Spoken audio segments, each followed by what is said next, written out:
little while ago, in fact on our last Danganronpa video, we said that Media Mementos was gonna take a little bit of a step back from video game videos. And while yes, that's still true, how I would have made it will be the one exception. So, with that being said, let's go back to Danganronpa. The first two games were really solid. They had some compelling characters, interesting stories, and overall, just a whole lot of fun. The anime adaptation of the first game was alright. Ultra Despair Girls was fine, but kinda messed up. Maybe even a little too much with the whole pedophilia stuff. But then there's the third mainline installment, or rather, both of them. Instead of having Danganronpa 3 outright, we got Danganronpa V3 Killing Harmony, which was its own thing, and then we got Danganronpa 3, an anime that was not based on any of the games at all. It was telling its own original story to wrap up the Hope's Peak arc. And what do both of these have in common? They were both pretty disappointing. While I will say that V3 is a good game, Danganronpa 3 is not a good anime, but I'm not gonna go into that here. For one, that's not what the video's about, and two, that thing's already been ripped to shreds by the fandom, so why bother? Again, I have to reiterate, V3 is a good game. However, I think that there's a lot of missteps that it took that really didn't have to be taken. So it's time to show you how I would have made Danganronpa V3 Killing Harmony. By the way, in case you can't tell, spoilers. So first, a few ground rules. 1. I can't change the death order. That's part of the challenge. I gotta make this thing work without readjusting anybody's death. So I can't say make Kurumi survive all the way to the end or have Kokichi be the first death. No. I have to go with exactly what's presented, and yes, that means having Tsumugi as the mastermind. Number 2, this one's a given, no removing characters. Even if I'm not crazy about the likes of, say, Tsumugi or Angie, they're still here, and I gotta work with what I've been given. However, I am allowed to tweak them, as you'll see soon. And by the way, this is a Patreon raffle request courtesy of Leaf Razor. So if you ever want your idea for a Media Mementos video to happen, we got a monthly Patreon raffle that only costs $2 to enter. So if that's what you want, feel free to donate. If not, well then enjoy the video. V3 has some of my favorite characters in the entire series. We got Mew, we got Korekio, we got Gonta, we got Maki, Kaito. But there's also quite a few weak ones that I think need to be fixed. For all you Kokichi anti-fans out there, no, Kokichi's not one of them. I actually really like him. First, let's start with an easy one. Rantaro.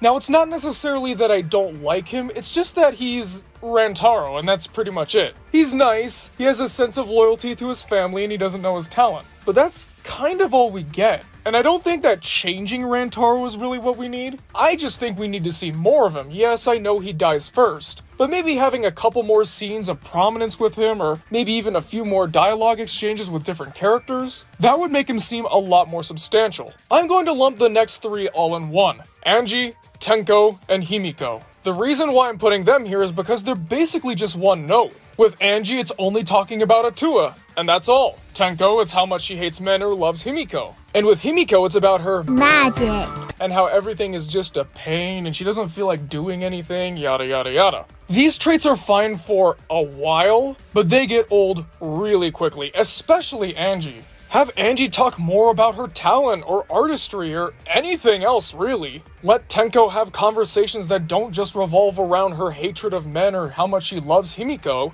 And with Himiko, it's kind of strange because in the third trial, she sort of seems like she goes through a character arc, but to me at least, all that really happens is that she just gets more boring. She becomes more motivated to do things, yeah, but that removes one of the 2 aspects to her character. Now, it's just the magic thing. Part of Himiko's main character is that she's still technically a child. I mean, really, they all are. They're like, what, 16? And of course, Kibo's a robot, so who even knows with that guy? But having her 2 closest friends in the entire killing game being killed in the same chapter really changes her, or at least it's supposed to. How about instead of doling her character down, this is where she really starts to mature. She starts to accept more, I guess, adult responsibilities, and hey, maybe even have her start questioning whether or not she really is a mage. Now that she's growing up, she's starting to put away childish things, and that includes her own talent. At least with the devotion and zeal that she had before. Unlike the real game, she wouldn't be there just for the sake of being there. She'd have growth, she'd have development, and she'd have variety. That would make her a lot more interesting and a lot more impactful. Finally, there is one of my least favorite characters in all of Danganronpa, Tsumugi. And yes, a lot of that is because of the mastermind thing, and don't worry, we'll fix that in chapter 6. But also, before that, She is so boring. I get it, it's part of her character. She always says, oh, I'm so plain, oh, I'm so ordinary, no one would ever pay attention to me. And it's supposed to lampshade how you're not supposed to see it coming because she's so, just, there, I guess. But that doesn't help her be an interesting character before the big reveal.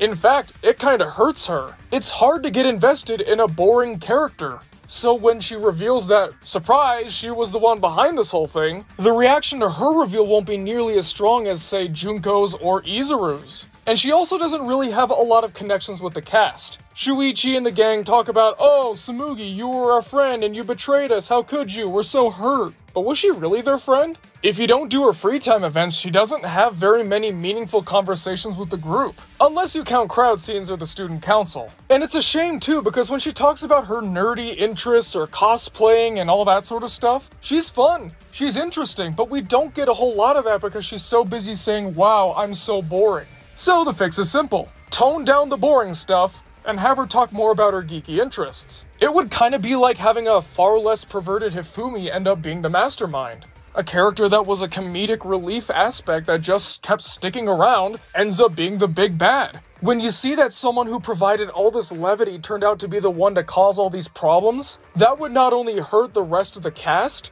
but it would also make the audience really feel shaken up. And isn't that really what the game wants to go for? Isn't that what they want you to feel? Yes. Yes, it is. Also, just a real quick thing. Monokubs, less of them. They're fine in small doses, but especially in the first chapter, they're used way too much. Now enough with the characters, let's go on to the story. Honestly, I wouldn't really change anything in chapters 1 or 2. I think they're perfect the way they are. Yes, including the fake out with Kaede. I actually really like it. It's the infamous 3rd chapter where things are going to start to change. What was the point of the Necronomicon motive, really? It didn't influence Korekiyo to kill anybody, it didn't have much bearing on the story. Why have it at all? Wouldn't it be a lot scarier to see not 1 but 2 people die because there was no motive? Think about it. V3 loves to subvert your expectations. You think you're gonna have Kaede the whole game? Surprise, she's the first killer. We're gonna have one of the same motives from the first game. Nope, it gets shaken up. That sort of stuff. So right off the heels of a chapter where we have a recycled motive, why not have one with no motive? Especially given the fact that Korekiyo is probably the creepiest killer we've had. This would be perfect. And I say that because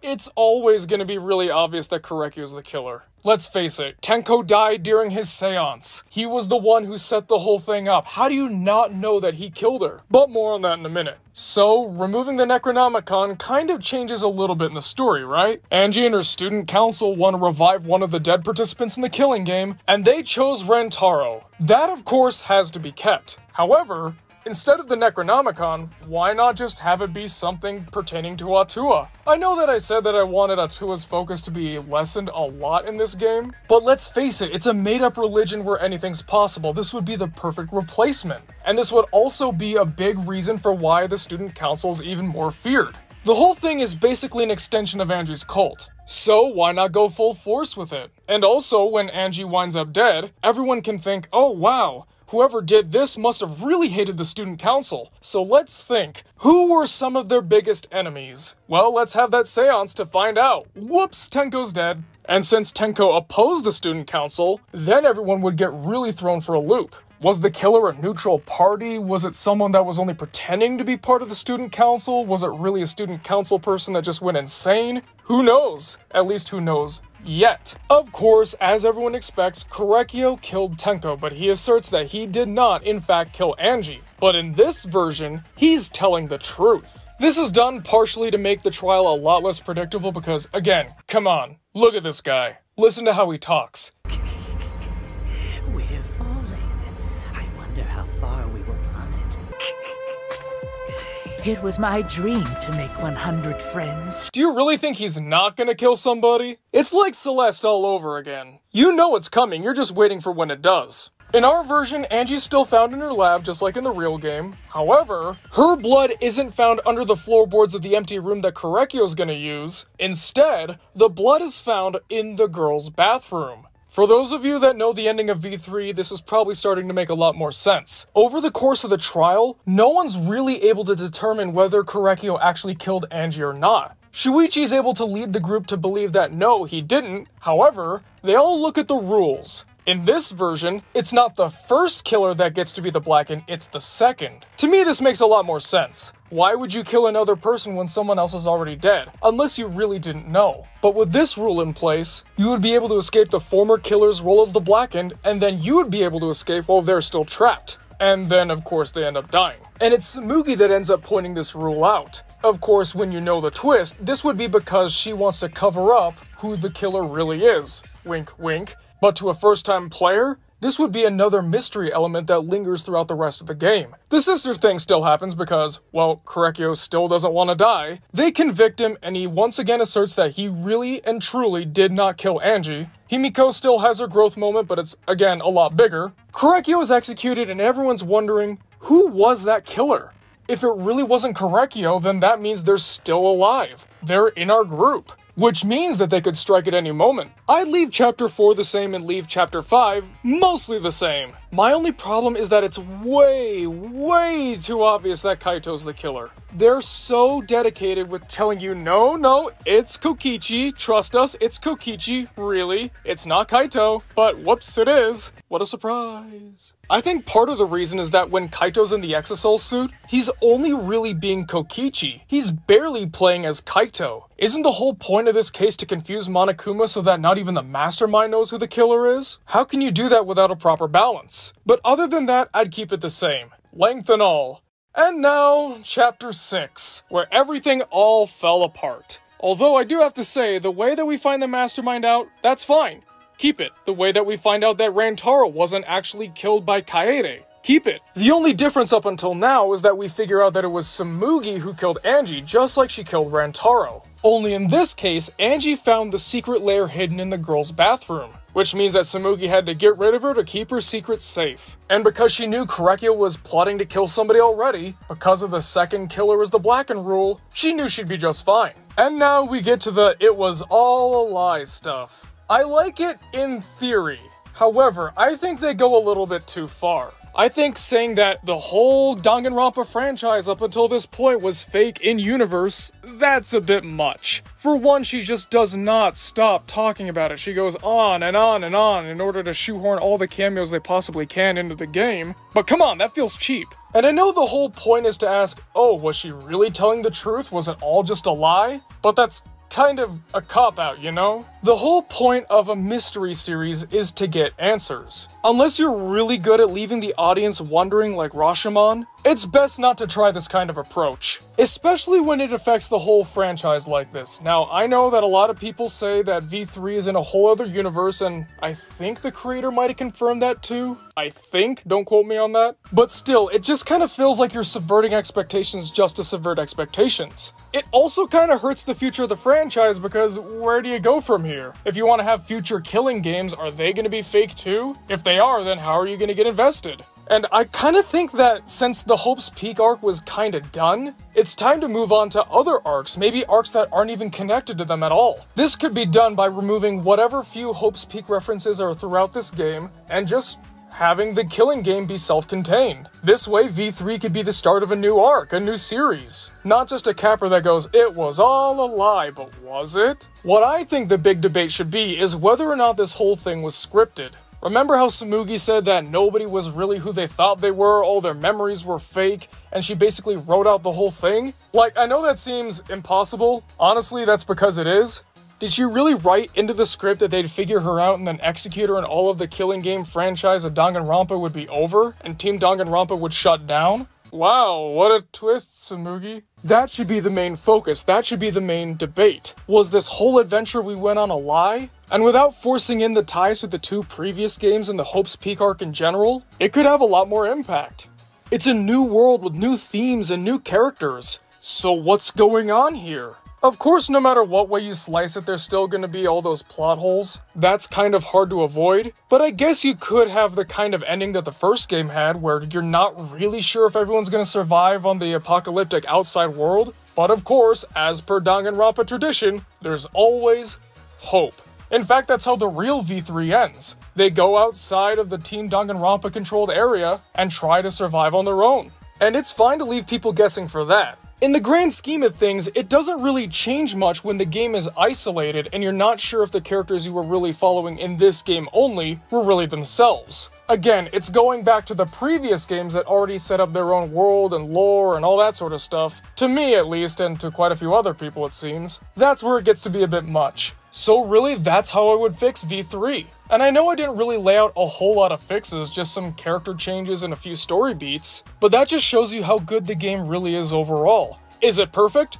No, but the other games aren't either. It's just that, at least to me, the flaws in this one are a lot more apparent. It has some really high highs, but also some really low lows. That goes for the story, the characters, the trial, the mysteries. I mean, like, come on, that Kaede sister thing, did that go anywhere? No. So I guess you could kind of remove that from this one too. That wasn't even in the script actually, I legit forgot about it. It has that little to do with the story. In all honesty, I think the reason the game turned out the way it did is because of Danganronpa 3. The team was probably split up into two at that point, and the creator had to focus on both of those projects at once. But it's a little too late to go back and say, hey, that's not a good idea, you need to focus on one project at a time, otherwise, there's a risk it could fall flat. The game's already out, the anime's already out, so we gotta make do with what we got. So yes, Danganronpa V3 Killing Harmony is good, but at least to me, it could have been a bit better. Well folks, thanks for watching the video. What'd you guys think? What's your favorite Danganronpa game? And hey, for fun, who's your favorite Danganronpa character? Personally, my favorite's Hina, but with Mondo was a close second. Anyways, comment below and let us know because we're always excited to hear what you guys have to say. Real quick, I'd like to thank our Patreon executive producers, Leaf Razor, Valkyria, Whoopdoo, Michaela Bellamy, MD the Dude, Blackjack, Nightingale Wednesday Nightmare, Unkale, and Manny Paredes. If you too would like your name read at the end of every Media Mementos video, then consider donating to our Patreon, which has a link in the description below. And now, friends, it's time for the comment of the day. And today's comment of the day goes to Sandwich God, but it's one of those comments that's so long that I can't read it all here. But suffice to say, it's a very, I don't want to say common, but it's a universal take on how a lot of people seem to find My Name is Earl. Sure enough, a lot of people decide to give it a chance off a whim, and sure enough, it becomes one of their favorite shows. That's exactly how it was with me.